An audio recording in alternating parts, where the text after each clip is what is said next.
2023, our team consists of both new and veteran FTC members. We formed our team to help expand the reach of FIRST in our area and have been using our previous FTC and FLL experiences to raise awarenesses and create new opportunities for youth in our community. To accomplish this, we are collaborating with other FTC teams, community resources, local businesses, and professional companies. Our mission: FTC Team 23268 Ultraviolet is on a mission to push the boundaries of what it means to be in FIRST as a team and community member, sharing passion for STEAM and inspiring youth around the world. All right, now we'll get more into the technical. All autonomous movement and pathing all begins with being able to track your robot's position on the field. To do so, you're going to need to use one of two main methods. There may be others, including like the optical odometry from SparkFun and other things, but the two most practical for most people will be either using drive encoders or odometry. Drive encoders use the motor encoders within the motors that drive your wheels. Then you do some simple calculations based on gear ratios and wheel sizes to track movement over the field. It's pretty easy to set up, so there's that pro. But the negative to that is that it's can be pretty inaccurate, especially with Mecanum wheels, because they tend to slip a lot. And anytime you have any slippage, you will start losing accuracy on that position.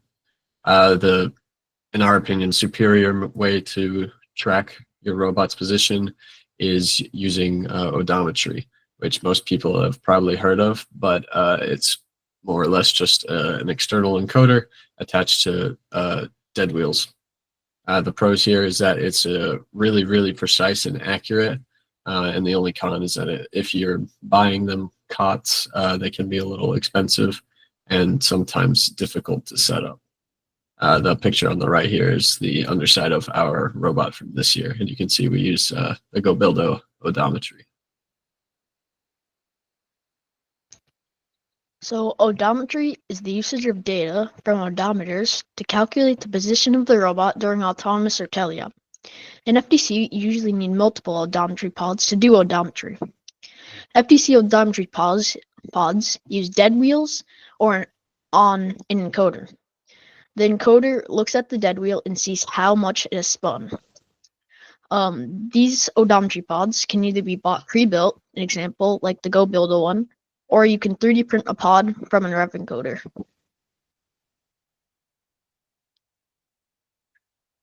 A localizer odometry pods. The localizer will take the data and can calculate your position for you at any time. This is the most important step because to get accurate and precise autonomous movement, you need good localization. And a note to self is that the GoBuildo pinpoint computer doesn't need a localizer because it is pre-built to do calculations on its own. Movement. Now you can pair your localizer in conjunction with a pathing algorithm or library to move your robot during this autonomous period. Open source libraries are some open source libraries would be Roadrunner and Pedro Pathing. Custom built algorithms would be PID to point or Pure Pursuit.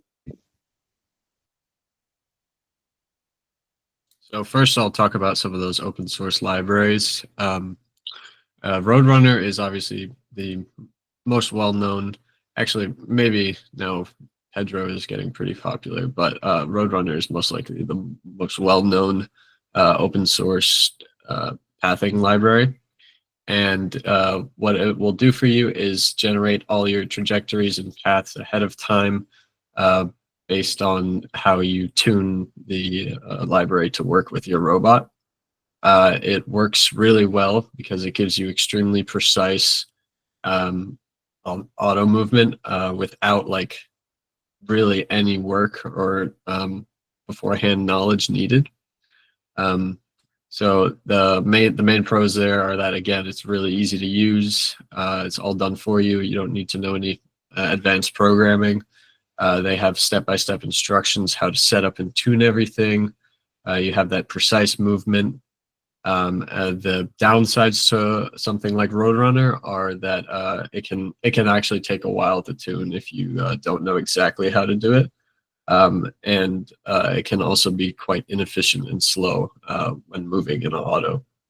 Um, Pedro is Pathing is a similar software. From what I've heard, I personally don't have any experience with it, so don't take my word for it. But I've heard that it's more efficient. But being that it is based on a similar system as Roadrunner, it experiences the same issues. The more important thing we're here to talk about is the custom algorithms. That's what we've been working with for the last 2 years. And the first one of these, the basic, is just a PID to point algorithm. And essentially all this is taking your robot position and applying a PID loop on that. If you don't know what a PID loop is, it's just a form of control loop that will take your distance from a target and apply a power to that based on constants that you tune so that you can get smooth and accurate movement. The big advantages to the PID to point is that it can compensate for error very quickly in real time, and it is extremely fast. So you have really snappy movement. One of the biggest limitations to it, though, is that you are just moving from point to point to point. So there is no like smooth curves or splining or anything like that. We mostly use PID to point actually for most of our autonomous movement, just because it is really simple, fast, and easy to get working. Only thing is that you do have to know how to program a PID loop and how to tune one. I'll just go over like a basic implementation of how you would do so. So essentially you would start with calculating the difference between your target position and the position that your robot is currently at. You would do that with the localizer that we explained beforehand and get the 3 different components to it: your X position, Y position, and heading, which is the angle that the robot is facing. And then you can apply 3 separate PID loops. From our experience, I can recommend that you just use the same PID constants for your X and your Y, because you don't want one axis to move faster than the other or something like that. And once you have those 3 outputs, you can put those into a drivetrain's inverse kinematics, which hopefully you will have written already to make it easy. But if not, you can write those as well, which, if you don't know, inverse kinematics are a way to calculate what outputs you need to get a desired outcome from like a mechanism or a drivetrain. And then you basically just loop that over and over again until you're within a desired error tolerance of that position. I think for us, we use around half an inch is acceptable error for the loop. So once it's there, it will stop and move on. Here's an example of what we were working on in the summer with just a basic mechanism drivetrain. It's just a quick, easy movement. And so you can see it quickly and efficiently is able to just get to the point, come back. You can do different like rotations and stuff. But again, you only are limited to just simple line movements. So you can't do anything too complex. You can string them together though. So if that's what you need, you can do that as well. The next step, if you're looking for even more complexity, would be to use a pure pursuit algorithm. Pure pursuit is, in essence, a way to chain together a list of points or a curve that the robot will then follow and smooth out for you.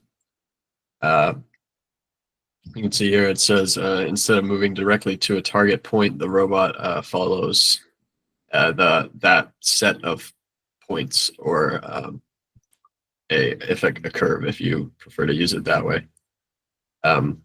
So what it does essentially is it uses this look ahead point to guide where it's going to go. So instead of just directly going to a static point, that target point that it's moving to is going to be always updating. And the way it works is it will draw essentially a circle around itself and calculate the farthest point that this circle intersects with your predefined path.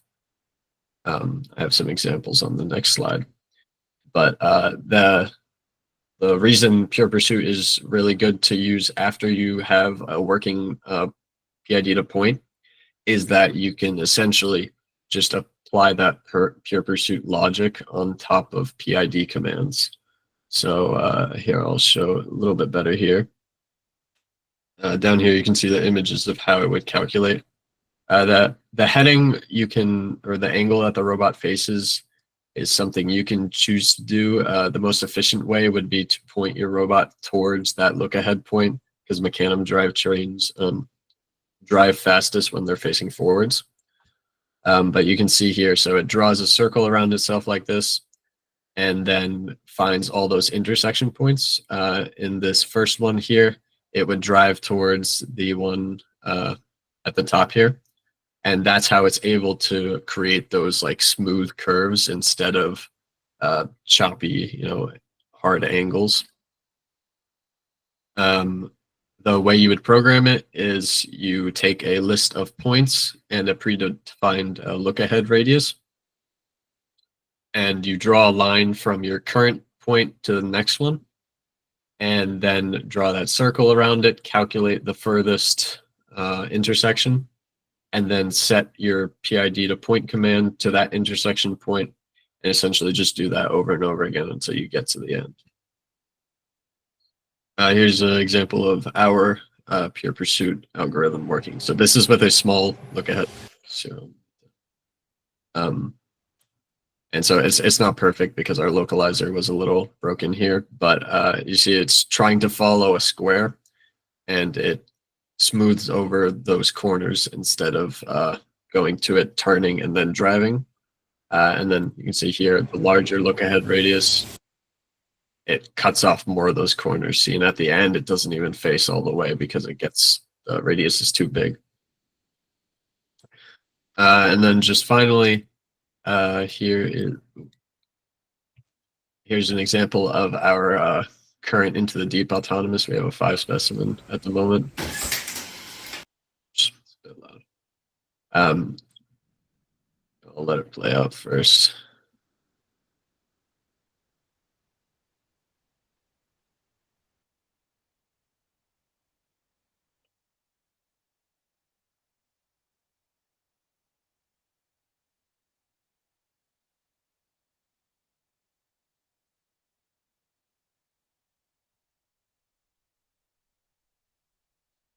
And so the reason I'm showing you this is actually you can see within our auto, we use a combination of both Pure Pursuit and PID to point commands.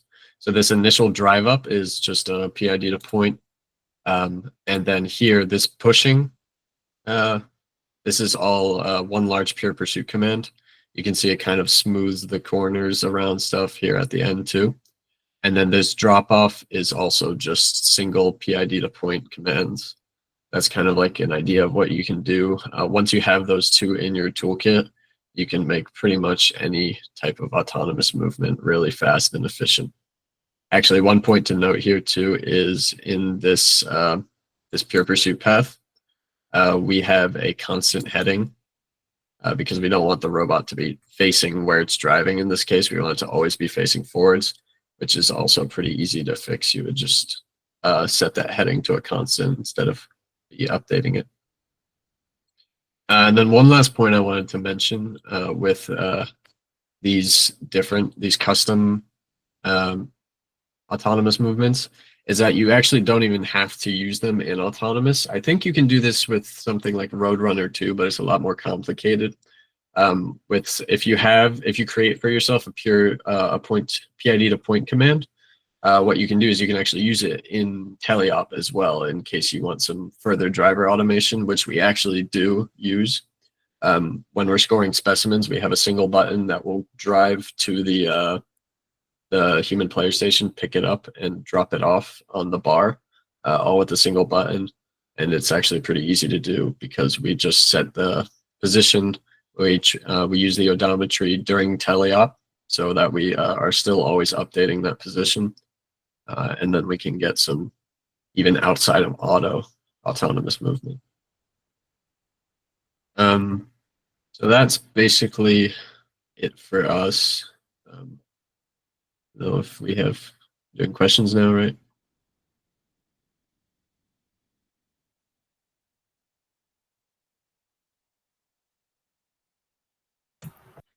I do have a question. What are some key factors you consider when you design an efficient autonomous path? Yeah, that's a good question. So in terms of efficiency, so in my mind, when I think of an efficient path, I would say you want to use the path that will take the least time with the least amount of like hesitation in between. Because from our experience, actually, programming this auto specifically, one of the biggest factors that was like slowing down the auto and stopping us from getting those 5 specimens was when the robot would get like close to a position, or it would finish the path and then it would be like really close and just sit there for like a second, 2 seconds, something like that. Which may not seem like a lot, but when you're doing 5 or 6 movements, that adds up and takes away from your time. So one of the things we consider is how to eliminate any hesitation. So when you're designing those paths, you want to keep in mind that you don't want to be sitting and wasting time. So what we end up doing is we kind of like time the paths, make sure that there's no like extra weights in there. And if there are, you can actually tune your positions to be a little bit like closer, or like change them a little bit just to make sure that it's actually getting to where it needs to go. And then another thing is that when you're considering, if you're using custom algorithms, you want to consider if you actually want to use a PID or a pure pursuit, because pure pursuit is good for pathing, but sometimes a PID will just be faster because you just want to get, from here to here. Very simple movement, like scoring the specimens, for example. That's a perfect example of it. You don't need a pure pursuit command for that because realistically, it will just make it slower. You just want to get to the point. There's no need for any movement of the heading. Thank you. Yeah. I also have something else maybe. Like, can you share a specific scenario where your autonomous like didn't work and how did you fix that maybe? Yeah, sure. Let me think. Like maybe especially when you had a competition and it was quite important, like not a practice. Yeah. So it's not necessarily related to pathing, but I know at our first competition, one thing we had initially, so I don't know if you can tell in this video, let's see, but we do have yeah, you can see them there. We have color sensors in our claws, and the original auto we had used those color sensors to check if it had a specimen in the claw before going to score, to try and like prevent any like possible errors.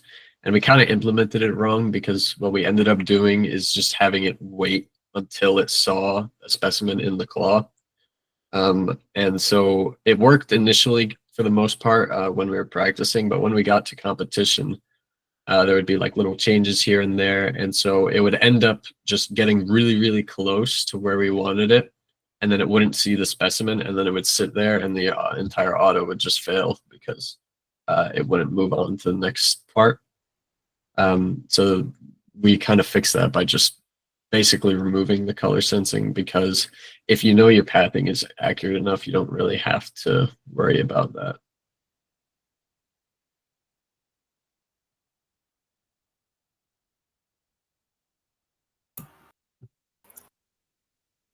So you mentioned that you have color sensors on your robot. Yep. Like, what made you choose these kind of sensors? Like, yeah, we use the Rev color sensor, I think the V3, and we chose it just because, well, the first thing was we had a couple lying around, but the other thing is it's very easy to use the Rev sensor just because it's really well integrated into the SDK. So all you have to do is like program in a Rev color sensor, and then you say like .get color values or something. I forget what the function is, and it will tell you all the HSV readings and everything. I know there are other sensors. Like I think there's one that I have in my mind is the Brushlands sensor, I think, which works a little different. We decided to use the Rev sensor though because it worked within our claw, and also yeah, we had some. thank you. Yeah, no problem. I have one more question.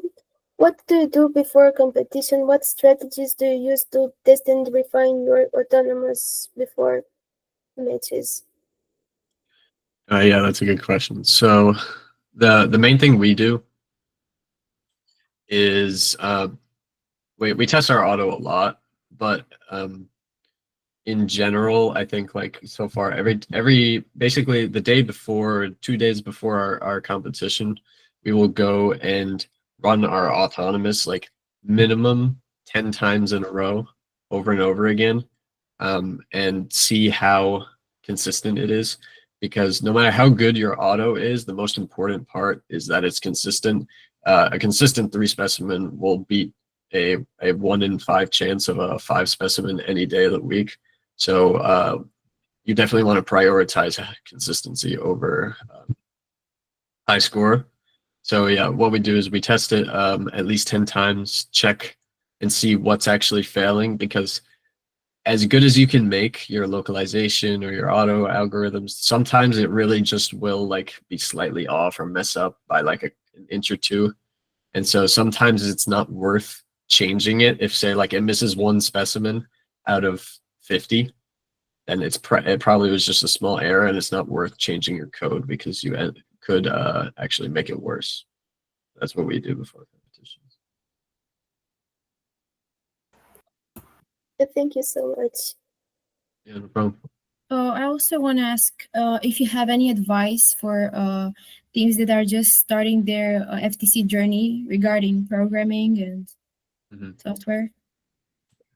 Yeah, so if you're looking into getting some autonomous working, the biggest thing I can recommend is to first of all, don't worry about like the fancy stuff like point to point or pure pursuit. The biggest thing I can recommend is to just get yourself some odometry pods. It's really easy nowadays with all the COTS ones you can buy. You used to have to make them all yourself, which was a bit difficult. But yeah, just buy yourself some odometry pods. It will be worth the money. And then get yourself a like a hedgerow-pathing or Roadrunner library, because it's really, really easy and requires very little work, and you can get a much better autonomous than any kind of time-based or driving coder-based auto.